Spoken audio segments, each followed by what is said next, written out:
My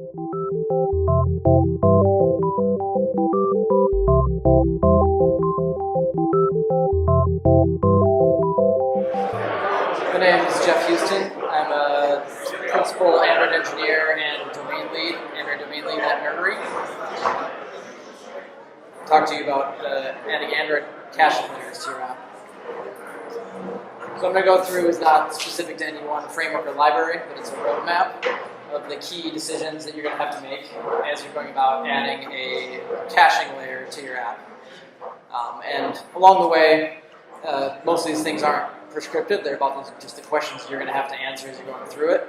But I am going to have some recommendations along the way that I've found helpful that solve the problems that I need to solve, but also keep you towards simplicity and flexibility for things that are going to inevitably change in the future.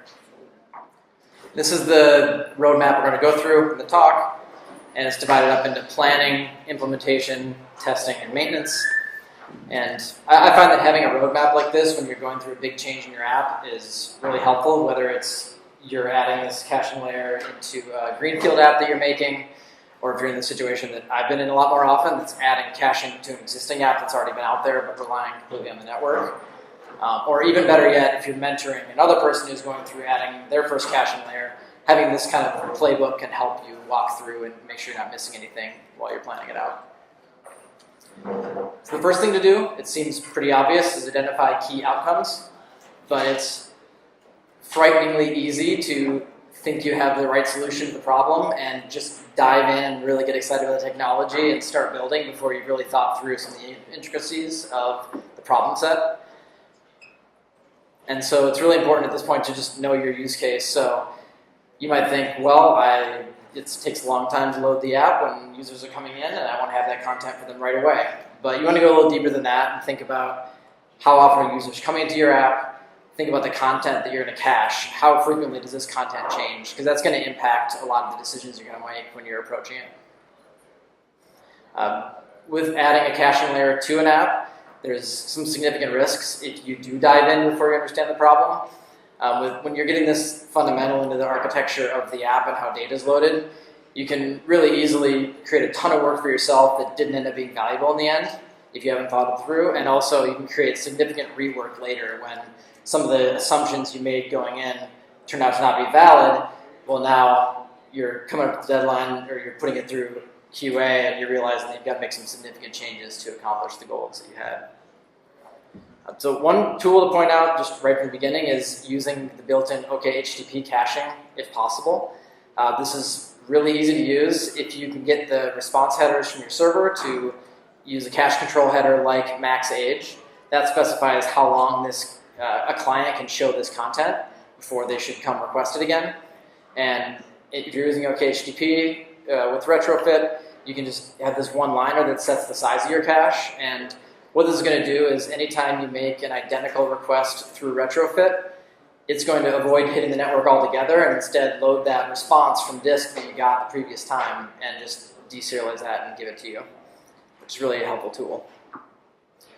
So at that point, just refer to this diagram here. When you're making a request now, you might have three potential sources that your data is going to come from when a user goes to the screen. You might have your database cache, which is what you're looking at adding here. You might have the OKHTTP cache, which is usually going to be a little bit slower. Obviously, these things depend a lot on your data structures and things like that. And then slower than that is going to be your network. In best case, it might only be a little bit slower, but often on a mobile device, you're going to have to wait a lot longer time. And this is obviously incredibly crude, but this is a pretty common scenario you might run into where in less than half a second, you can load things from your database cache or OKHTTP, but if it's network, it's going to be at least that long and probably significantly longer. So when you're planning going in, you got to think about what is my cache expiration going to look like and how often do I need to bypass the network. These are actually two separate decisions you could make. A lot of times people just consider them the same way coming in. They think, I'm going to pull from the cache for this amount of time, and then when that cache expires, I'm going to go to the network. But that creates some maybe not ideal situations if you just treat it that way. So let's take a look at what that looks like on this diagram if you are treating these as the same thing. So the first request, obviously you're going to go out to the network because you've got nothing loaded locally at this point, and it's going to take your second or two, whatever it normally is. Second call, life is good, you've got your database cache, you're delivering these results really quickly to the UI. But then as soon as the content expires, you're making users wait all the way till the network request comes back in again. And depending on what life is of your content and how long you're able to cache that might be okay. Maybe 90% of the time you're delivering it from the database, and so you have significantly impacted what your user is going to see. But if you're in a case like one example we've done is around a TV guide. So let's say you're bringing in the categories for all these TV channels and then the list of channels within that category. That's content that doesn't change very frequently. It changes every few months maybe, but you're not going to likely want to cache that for 3 months without going to the network, because if it ever did change, you wouldn't want to wait that long to find out. So maybe you set some in between. You say, well, we'll go 2 days and cache this content for 2 days. But if your user only comes to your app once a day, what you've done with this, treating expiration the same way that you would treat when you bypass the network, now every other time they get to the app, they're waiting for that full network response just like they were before. So you've cut your value in half by just treating it as a simple cache or network decision. So a good default approach that I like, depending on what your problem set is to show your cache while you're going to the network to load the rest in to confirm that it's really valid. So in this case, first time you have to go to the network as usual. The next time you're delivering those results right away from the database, but you're also making that sort of confirmation call to the network. And when that comes back, if the content's the same, there's no change. But if it is different, then you would load in the new results on top of the previous results. Now this could be a little bit wasteful with network calls, depending on how often you're doing this load. So you would want to refer back to what are the outcomes you identified from the beginning. Maybe from the beginning your outcome was just, I'm trying to speed up user experience, or maybe it was, my server's under heavy load and we're really trying to reduce the number of calls that we're doing. If that is the case, you might want to be a little more careful with network calls, but if your primary goal here was just to speed up things for your users, then you might not need to solve the precise tuning of how often you go to the network as you're making these changes. Another potential drawback is now you are going to be emitting potentially 2 different results to your UI, the cache one and then the one after the network comes back, which might be totally fine, but if your UI was not prepared or going through that before, you might notice some bugs that you're always vulnerable to, but that you weren't being exercised. So that's something you'll have to plan for. And then as a third example, this is essentially treating it the same way, but this is if you are also able to get those HTTP headers, if your server team is able to send the headers back that you want. Then you wait for the network the first time. The next most recent time, you're going to deliver that database cache, and then OKHTTP is going to help you avoid going to the network. So it's kind of a little bit of a best of all worlds, depending on your use case, that you're able to deliver really fast results to the UI, still able to suppress some network calls within that window of the max age that your server team was comfortable giving to the client, but then also still mitigating the risk of going a long time without getting fresh data. So then eventually, when you make a later call outside that max age, then you're going to fall back to still that initial cache data, followed by going out to the network.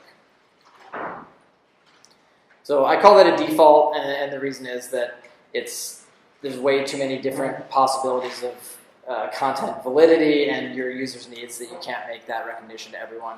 But it is a nice way to just never expire your local cache, always go to retrofit, and then rely on OKHTTP when you can to suppress calls. And this increases your UI availability in the app so that right when you come there, it's ready to go, while also keeping the fresh content coming in, and you're not avoiding updates that might exist on the server that you don't know about. And the other benefit that we haven't got into yet is it really keeps your code simple this way. If you're doing this, you don't have to try to manage expiration dates and make sure you're clearing out stale caches at the right time. You're able to keep kind of one common flow of how you're loading data and keep it fresh while also delivering fast performance for users. If you're not able to get away with not expiring your content, I would recommend taking a look at the network bound resource class that Google has in their architecture guide. It's not released as a component or in a library, but there is a good implementation of it on the GitHub for architecture examples. And what that does is it encapsulates the flow of loading that resource, and you're able to then implement just the parts that are specific to your app. So you fill in a method that says, here's how the network request gets made. You fill in a method that says, here's how to save it to the database. There's a method that says, how long should my cache live, or is this cache still valid? And then another one for whether you should or shouldn't go to the network. So if you do need to get a little more fine-grained with that, take a look at that, if nothing else, as a good reference implementation for how you might want to do your own. Another thing to think about is how you're going to model your loading and error states. Now that you're pulling in from multiple sources, there's a little more to this. This example is a resource class that, again, comes from Google's architecture guide. It's not distributed as a component. There's a lot of subtle different versions of this out there. But what it effectively does is it delivers your data from your repository layer while also coupling that with the state of loading in that resource. So whether it's still loading, whether it was completely finished and successful, or whether there was an error.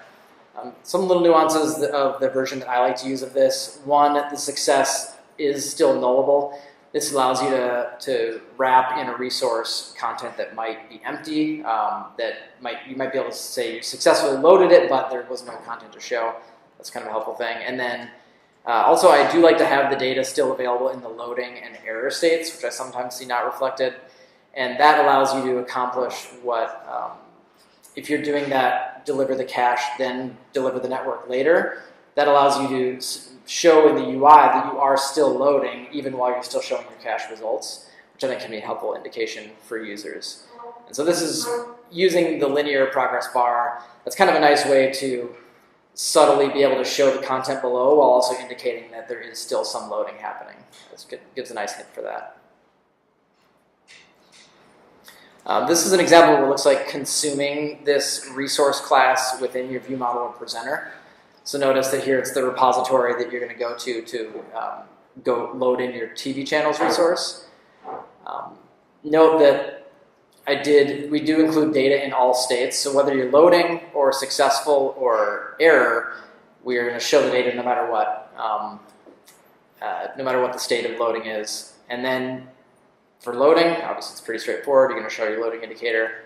For success, you might have an extra check. How you're loading and have an extra check to say if it's null or empty. That allows you to show, this is where the nullable part comes in, but you allow to show an empty state for the screen if you have a design for that. And then with error, again, this can have data. So if you got an error back from your network request, you might not want to just door slam them with a full error screen. You might want to just show a snack bar or something like that that says, well, we couldn't reach the network, but here's your cache results. That allows you to show both at the same time. When choosing your database library, there's a few things that go into it. Things that I see people commonly look at are, how fast is this going to help me build my app? And that's obviously is an important part of it. And also, is the performance of this database sufficient to meet my needs? Those are important things, but you don't want to overlook a few more things that are equally important. One is, what's the longevity of this library?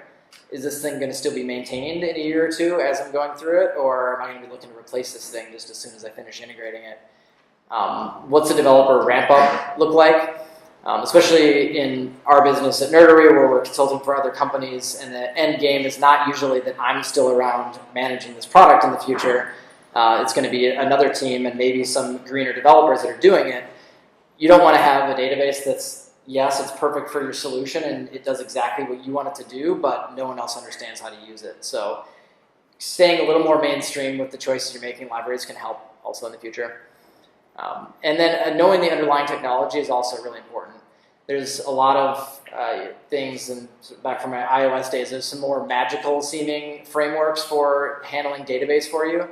And the dangers with that is a lot of times they're making assumptions about how you're going to use it that might not be clearly stated.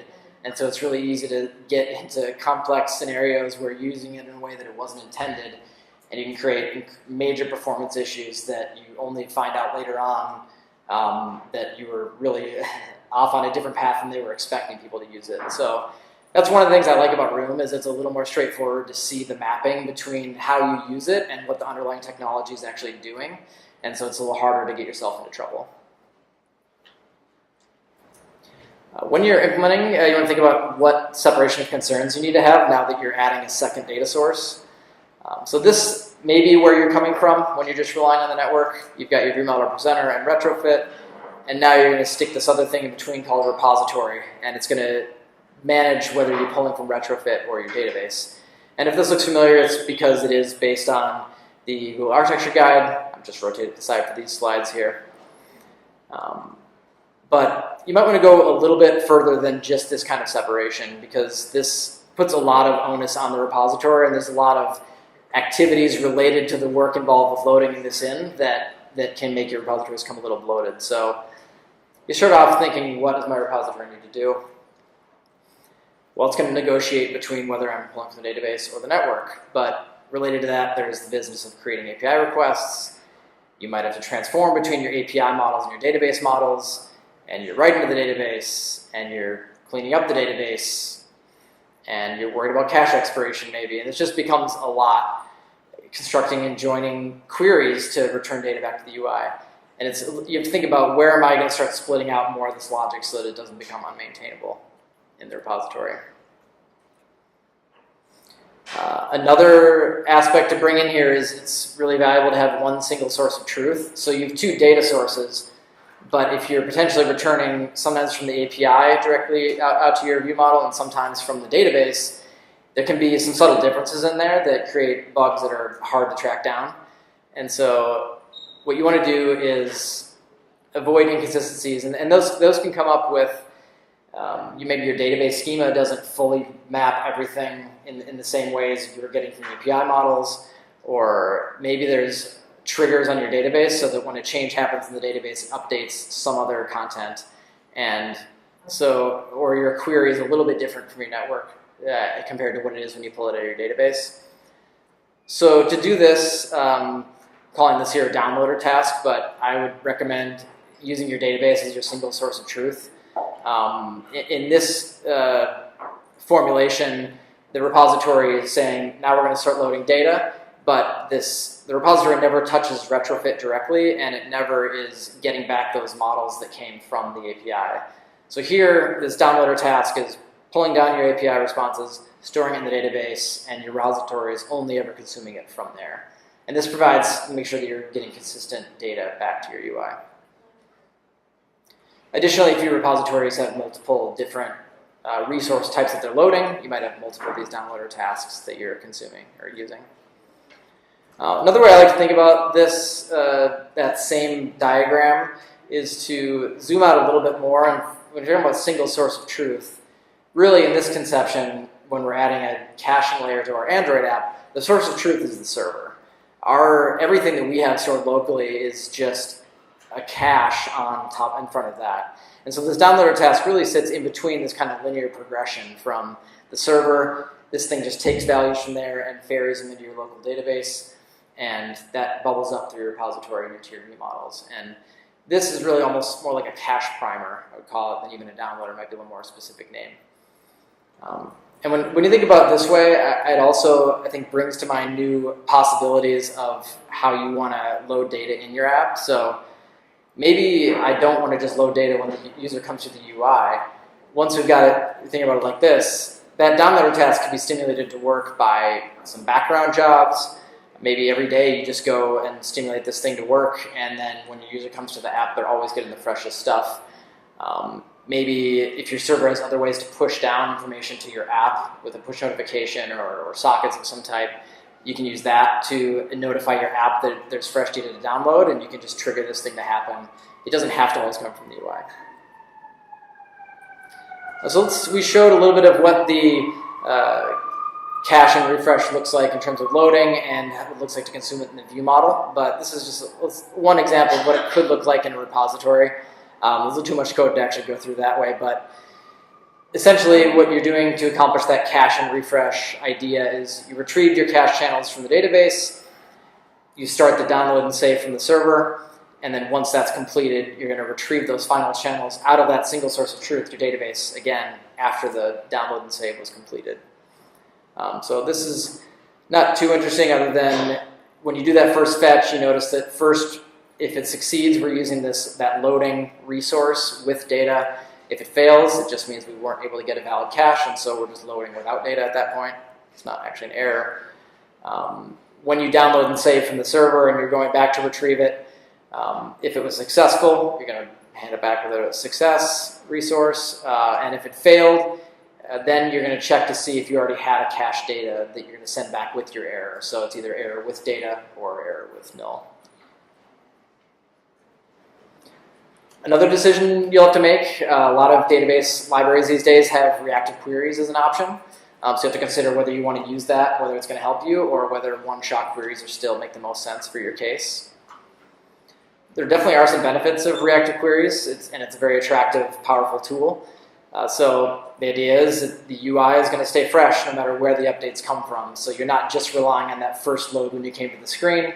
If something else changes your data, then you're also going to keep your users updated. And that's having the freshest data that your app could know about reflected in the UI correctly is obviously an important thing. But it's really only relevant if there are multiple ways to get updates while the screen is visible. So if your app doesn't have other ways that you would be updating that data, aside from that initial load, you're not getting really your value out of it. And you are left with some more difficult things to work with if you're just kind of overbuilding with reactive queries when there really isn't any way that you're benefiting. So one drawback is you can get what feels like unexpected behavior when replacing data. Obviously, code only does what it's told to do, but you might get what felt to me like unexpected. One of the times I was implementing reactive queries is I had a successful set of results. I had all my categories with the list of channels inside them. We had a many-to-many relationship between our categories and channels because channels could live inside multiple categories. So I wrote the code that would update my database by clearing out the stale channels and replacing with all the new stuff, and I thought life is good, and I hit run on my reactive queries. Suddenly I started seeing that all the local channels would disappear, and then movies, and then sports, and then all the categories disappeared. And then everything came back, and it just seemed like this obnoxiously shocking behavior that didn't make any sense to me. I felt a little bit like this guy, or gal. But what I was doing wrong was I was being a little loose with the database transactions during that update. So I was thinking about logically, how do I make sure that I'm correctly inserting things in the database? But the reality is your reactive query is going to fire every time anything changes in that database. And so if you are making related updates, you've got to be a little more careful and tight to make sure those are happening all at the same time. This is not ever going to be pretty code, but this is the method that can effectively replace all categories and channels in the database. You notice the @transaction at the very top, or Effie was talking yesterday about separate, if you're using Room, run-in transaction is another method you could use. And what this does is just deleting all the data, inserting fresh categories, and then hooking up the many-to-many relationships with the channels.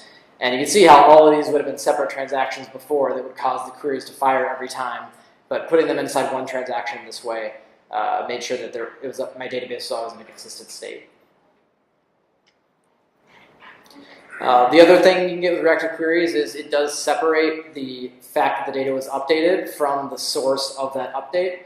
Which isn't necessarily a bad thing, but can make debugging a little bit trickier. If you're getting updates coming in, you might not have quite as clear of an idea of where they're coming from.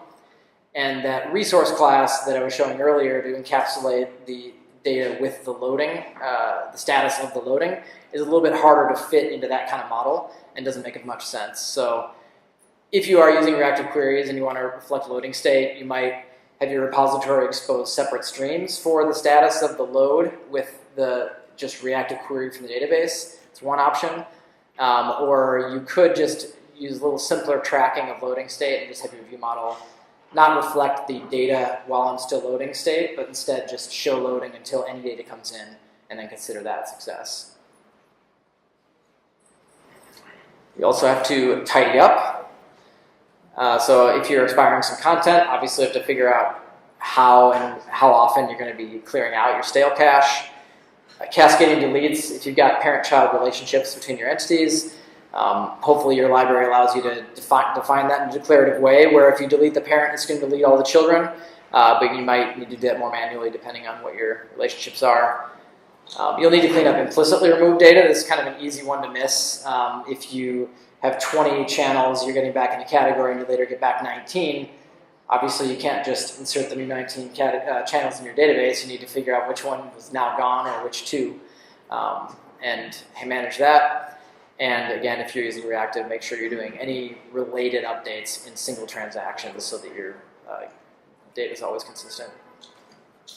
Another one to point out is just documenting your rules and diagrams. Because this is such an architectural change to your application, and you're not going to be the only person working on this in the future, it's just really important to document any rules or principles and any diagrams you made while you were planning this. Keeping those around and evergreen is hugely helpful for other developers coming in to make sure they don't accidentally break things that they didn't even know were rules. So again, this just helps new people ramp into your code base and prevents accidental changes and prevents you from needing to do so much coaching in every PR. If they understand the principles that went into it in the first place, it helps them be on a little firmer footing. This is an example of what you could have. A few of these we talked about already. Always show local cache if you have it. Always ask retrofit for the latest. These aren't one size fits all, but whatever you decide for your app makes sense that you want to have as your principles, documenting those in your README or in class level docs or even in separate artifact can just be really helpful moving forward. Prepare your app. So one thing, if you're adding this into an existing application that didn't have caching before, it might be more than you can accomplish in one sprint. So you might want to start with, I love to just start with adding in a repository in between my retrofit calls, even before any kind of caching at all, and even adding that resource class if that's how you're going to end up modeling your loading state. You can do all of that before you add any database into the app at all, and that just minimizes the changes you're making in each release and lets you keep a lot more track of it and have more stable things that you're getting into testing. And with Facade Better, you can go even further, and if you have a lot of work to do before you can release, you can even have your dev builds pointing at a version that has the database, and your release and test builds pointing at still just retrofit. I wouldn't recommend rebuilding your views and data layer at the same time. That's why you want to find out first, before you add your database, whether your views are prepared to handle multiple emissions, if that's something that you're going to be doing. So that you can do that work in the UI layer first and you don't change your whole app in one fell swoop, again, for stability. So how do you know if your views are able to handle multiple emissions, or what are some problems you might find that make them not ready?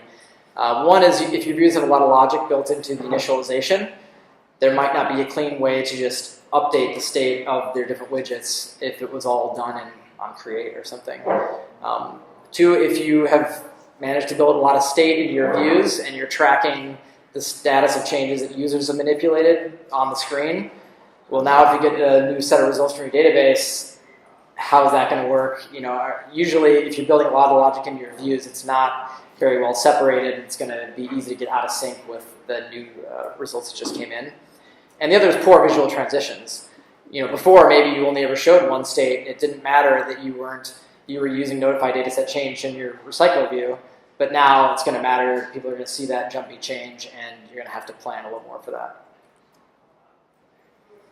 A way I like to find out if my views are ready, or to just actually stub in a stream that it emits multiple different results before I've even put in my database. So I might do something like this, where I generate my list of results I'm going to be sending, and then I just have a concat map to delay by 3 seconds each one of these values, and I can reuse this in a few places to just send in different values and see what happens on screen when I'm doing that. It's kind of a quick and dirty way to find out how much work you might need to do in your views before adding in caching. Schema design, I guess I'm coupling in here how much you want to persist as well. I would highly recommend starting small. If you might have a lot of data in your app, and you might eventually want to get there where you have a database that's representing all of those things, so you can have a fast experience throughout your whole app. But the smaller you start, the more stable you can be, and I would start with the highest value content that changes the least frequently, or something that your user most frequently accesses, where you're going to get the high value out of it. And that way you can kind of test out some of your plans, and you might find you want to pivot, and that way you can pivot after that first one and not try to persist 5 different entities at once in different places, and then you got to change all of them before you've really proven out that it's going to work. I would suggest keeping your database models distinct from your API models. There can be an instinct to just, these are almost the same, let's just make them the same model. But you're going to get yourself into trouble that way, and it's harder to track where data came from if you're potentially modifying those, especially if you didn't have them immutable. If your database is just essentially going directly to your UI, it can be helpful to do some of the dirty work of transforming from what you got back from your API to something that's closer to what you're going to put in your UI. Putting that dirty work in your data layer makes a lot of sense, and that way it's a little simpler job to just fetch from the database and send it to the UI when you need it. And the other is, if you do have highly relational data and you're a mobile developer that hasn't spent years and years building databases and structuring your schema, just ask somebody who has. SQLite, especially if you're using that, it's a transferable thing that developers and backend technologies have been figuring out how to structure efficient schemas and structure the queries for them a lot longer than you have, and so just leverage that. Just a few things in the database models that you might need to reflect, add in, or account for uniqueness. Hopefully you're getting uniqueness from your API. If they don't have unique IDs for all the data that they're sending you, you're going to want to reflect that locally, and it might be a little bit of a game to try to figure out how do we find a way to uniquely identify these objects. Sort order, they might just be giving you back in a list, and you need to use something like map indexed or something to grab all the indexes off of these items and store that as its own column in your database. And then content expiration, if you do need to get into it, rather than having a separate place where I'm storing all my network requests and how long I'm going to wait for those to expire, I find it to be a little more straightforward to store it in as a database column itself. So on the content that's living there, it's tracking what is the expiration date of this row. Also that way, if you have multiple different sources that can update those rows, that allows you to track on a more granular basis, if you really need to get that advanced, how long this content should be allowed to stay around. Highlight on inspecting the database, the actual contents of it, and not just relying on, well, the UI looks right, I must be storing everything I'm expecting. There are a few tools out there that you can use for this. Play with them, figure out which one you like best, but you'll usually find, if it's your first time doing this, that there's some little entities left around or something you don't expect is being stored in that database, and so it's really a nice sanity check to be able to, well, A, watch the API responses through something like Charles, so you can see that I'm making requests what I'm expecting, they include what I expect, I'm storing this in the database, it's exactly what I expect. And that way you can head off some problems a lot earlier that might fester if you've got some loose data hanging around your database. If you do have a separate test team, I highly recommend getting them up to speed with a little bit of how you've built this so they can figure out clever ways to break it. If your test team is not as embedded with the specifics of how you're building things, it's really easy for them to maybe not even know you added a database at this point, or not know some of the details of how it's put together. So if you get them set up with those SQLite browser or something, and with Charles, they can actually validate as well, and you're not just relying on you, who obviously wants it to work, to test out that it's behaving as expected. And lastly, handling migrations. So it's important to be aware of schema changes. Clearly, if you change your database schema and a user has data stored with the previous schema and they launch the app, it's going to crash. So any good library out there is going to have a good way to handle migrating that data from the old schema to the new schema. But it can be, depending on how the library works, it can be easy to not know you're introducing a schema change. If you're, with room, it's got the entity annotation on the class, so it's a little more obvious that if you change the name of a field, you're going to cause a problem. But not all libraries are like that, and there are some even subtle ways within room that you might overlook a schema change. Even changing an adapter that stores dates to your database, if you change the way it's formatted a little bit, that can be a schema change on its own. So just find a way in your development process to be highly aware of schema changes that you're introducing, and then test them. And again, this comes back to making sure your QA team is aware that there's a migration in this release, and they should be testing that old data against the new stuff, because otherwise it's pretty easy for that to slip through the cracks, and you don't want to see that spike on Crashlytics that happens when your release is crashing for a high percentage of your users just due to some dumb thing you overlooked. So that concludes the roadmap. We've covered kind of a gamut of different things related to introducing caching in your database, between how you want to think about expiration and saving network calls, to how you want to separate your concerns.